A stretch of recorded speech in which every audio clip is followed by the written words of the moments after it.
जब भी कोई अपराध होता है और इसकी सूचना पुलिस को मिलती है, चाहे वह लिखित रूप में हो या मौखिक रूप में हो, तो पुलिस को अगर लगता है कि मामला संज्ञेय धाराओं का है, तो पुलिस तुरंत एफआईआर दर्ज करके मामले की छानबीन में लग जाती है। अब यहाँ जो इस मामले का आरोपी है, जिसके विरुद्ध ये मुकदमा दर्ज किया गया है, उसको पुलिस तुरंत ही गिरफ्तार कर लेती है और पुलिस अधिकारी का ये कर्तव्य होता है कि वह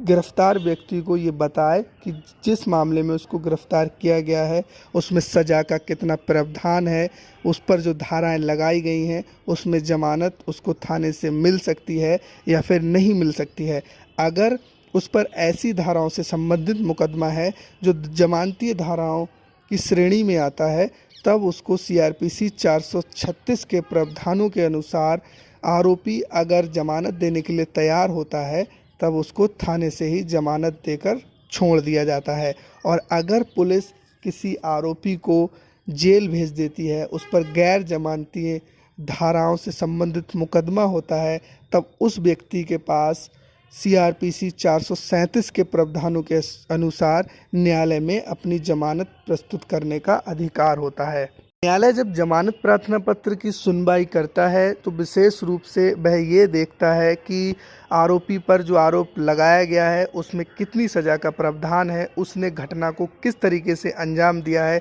कितने मामले की गंभीरता है और आरोपी ने अब तक जेल में कितनी सज़ा काट ली है। अगर उसे बेल पर रिहा कर दिया जाता है तो समाज में क्या प्रभाव पड़ सकता है। और इसके साथ ही साथ न्यायालय उसके पिछले आपराधिक इतिहास को भी देखता है। सीआरपीसी 437 के प्रावधानों के अनुसार 16 साल से कम उम्र के बच्चे, बूढ़ों और मानसिक या फिर शारीरिक रूप से अपंग व्यक्तियों को छोड़कर न्यायालय ऐसे व्यक्तियों को जमानत नहीं देता है जिस पर उम्र कैद या फिर फांसी की सज़ा का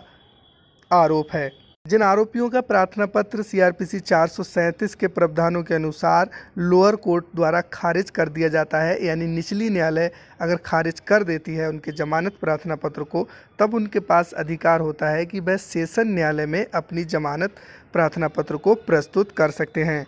इसके अलावा सेशन न्यायालय और उच्च न्यायालय को सीआरपीसी 439 के तहत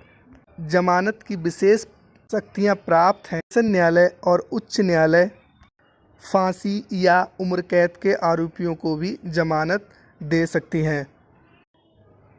इन सब के अलावा ऐसे व्यक्तियों को भी जमानत दे दी जाती है जिस पर किसी आरोप की अभी पुलिस जांच चल रही है और आरोपी जेल में बंद है, उसको 90 दिन से अधिक समय जेल में हो गया है और उसके खिलाफ न्यायालय में आरोप पत्र प्रस्तुत नहीं किया गया है। साथ ही ऐसे आरोपियों के लिए भी विशेष प्रावधान किया गया है जो पुलिस की गिरफ्त में नहीं आए हैं, यानी उन पर कोई ऐसे अपराध का आरोप है जो गैर जमानती धाराओं की श्रेणी में आता है और पुलिस उनको गिरफ्तार भी नहीं कर पाई है, तो ऐसे व्यक्ति सीआरपीसी 438 के तहत सेशन न्यायालय या फिर उच्च न्यायालय में अग्रिम जमानत प्रार्थना पत्र प्रस्तुत कर सकते हैं। अग्रिम जमानत प्रार्थना पत्र यानी एंटीसिपेटरी बेल की सुनवाई करते हुए भी न्यायालय ये ही सारी चीज़ें देखती है कि अपराध किस तरीके से किया गया है, अपराध में क्या सज़ा का प्रावधान है, उसका पिछला आपराधिक इतिहास क्या है, अगर उसको जमानत दे दी जाती है तो वह किस तरीके से प्रभावित कर सकता है मामले को और समाज में उसकी क्या छवि बन सकती है। न्यायालय को अगर लगता है किसी आरोपी पर केवल इसलिए आरोप लगाए गए हैं ताकि उसको कुछ दिनों के लिए जेल भेजा जा सके, उसकी सामाजिक प्रतिष्ठा और आर्थिक स्थिति को ख़राब किया जा सके,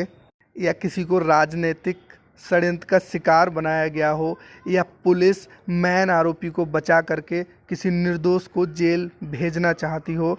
तो न्यायालय ऐसे आरोपी को अग्रिम जमानत प्रार्थना पत्र की सुनवाई करते हुए उसको जमानत प्रदान कर देती है। लेकिन अगर किसी पर ऐसा आरोप है कि उस पर उम्र कैद या फिर फांसी की सज़ा भी हो सकती है, तो संभवतः सेशन न्यायालय और उच्च न्यायालय उसको जमानत नहीं देते हैं। जमानत से संबंधित ये प्रमुख और महत्वपूर्ण प्रावधान थे। इसके अलावा भी सीआरपीसी में कई सारे ऐसे प्रावधान दिए गए हैं जो प्रत्येक मामले की परिस्थितियों के अनुसार न्यायालय द्वारा लागू कराए जाते हैं और आरोपी को जमानत पर रिहा किया जाता है। अगर जमानत संबंधित या फिर किसी और कानूनी मसले पर आप मुझसे बात करना चाहते हैं, तब आप छोटी सी फीस पे करने के बाद मुझसे फ़ोन पर बात भी कर सकते हैं। और ये वीडियो अगर आपको अच्छा लगा है तो इसे अपने दोस्तों के साथ और उन लोगों के साथ शेयर ज़रूर करें जो अभी किसी मामले के आरोपी हैं, या उनके घर में या रिश्तेदार में कोई ऐसा आरोपी है या कोई जेल में है